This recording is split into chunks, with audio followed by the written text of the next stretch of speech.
back out, clutching a stack of books. Of course.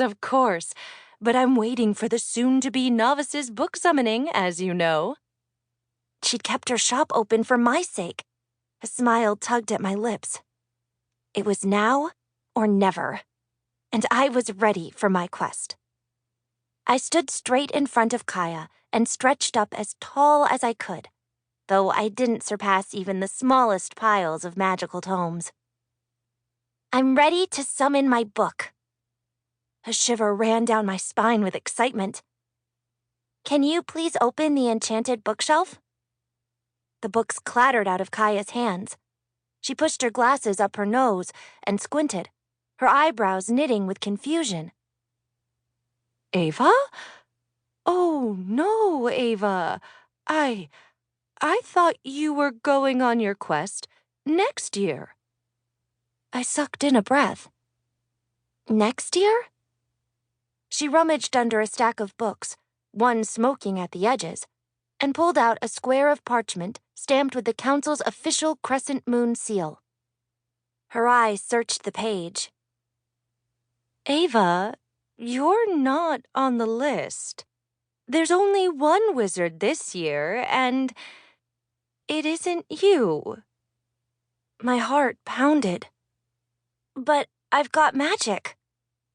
It had finally manifested. And I turned 12 years old 3 moons ago. Kaya, truly?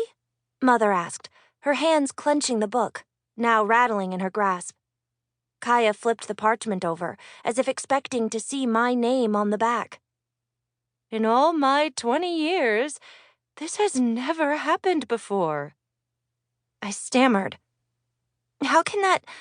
I have to be on the list. My lungs tightened, and I could barely breathe. What could she mean? The summons I'd received from the Council had stated, Eva Evergreen is hereby summoned to the Council of Witches and Wizards, meeting on the first day of the 5th moon, for discussion of her witch rank. Mother, Father, and I had prepared my knapsack. Mother had gifted me a shiny new broomstick, and we'd had everything ready except my ensorcelled book from enchanted ink and my ticket from the Council. Kaya shook her head with confusion. The only person the Council listed this year.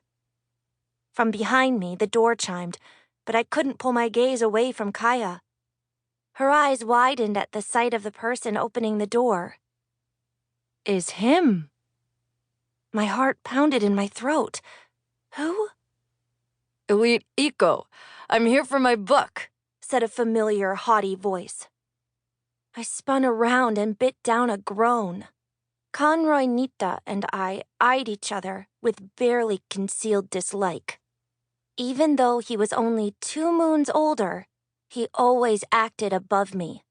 He brushed off an invisible speck of dust from his pristine black long-sleeved shirt and trousers that fit him so perfectly it looked as if they had come straight from the Queen's own tailor. He nodded at my father, then strode to Mother and bowed over her hand, a lock of straight dark hair falling over his eyes.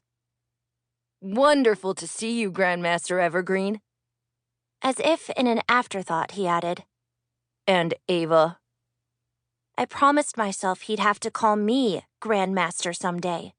Still, his greeting stung. Hello, fellow apprentice Conroy, I said, addressing him properly. Did your magic truly show up? Conroy flicked his eyes to the knapsack slung over my shoulders. Conroy. Father and Mother scolded in unison. He'd apprenticed under Mother, and living with him when we were both 10 had been the worst year of my life. Conroy used to whisper, only when my parents weren't around, how mind-boggling it was that the daughter of the most powerful witch in Revel Realm was magicless. My magic hadn't manifested until I turned 11, after he'd left for his next apprenticeship. Conroy leaned close, out of earshot of my parents. I heard rumors, but... Oh, wait. Was it you who fell asleep in the stream instead of stopping the rain? Classic. He snorted.